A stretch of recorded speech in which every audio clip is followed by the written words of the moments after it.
I was infected with HIV, hepatitis C and hepatitis B at the age of 5. We've been sick since childhood. We will never know the adults we could have been. We will never know the lives we could have had. It turned out to be the biggest mistake he and all the other haemophiliacs would make in their life.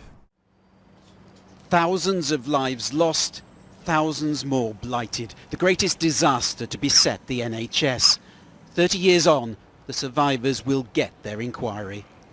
I started this battle in a room full of men who are no longer here.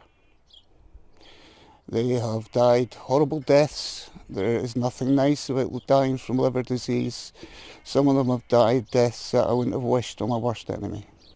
Bruce Norval contracted hepatitis C at just 5 years old. His story is horribly typical. As a haemophiliac in the 70s and 80s, he was treated with blood clotting agents that were imported and carried infection. Most of the contaminated products came from America, where donors had been paid to give blood. Potentially fatal hepatitis C infected more than 6,000 people, though some estimates put the figure far higher.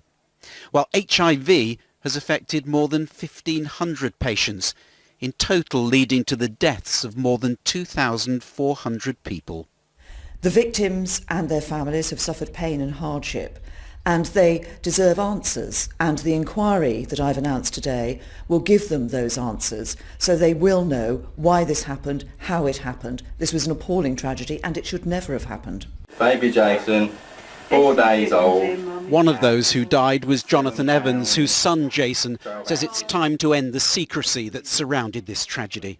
Certainly now we have to concentrate on getting the terms of reference correct and also making sure the inquiry has the correct powers to get to the truth.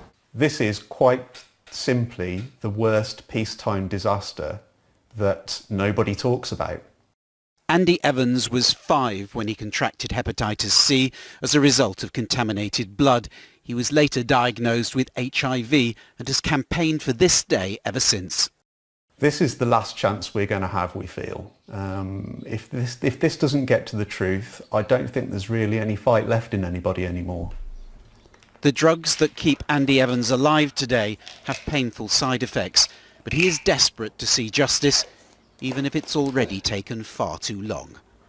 Paul Davis, News at 10.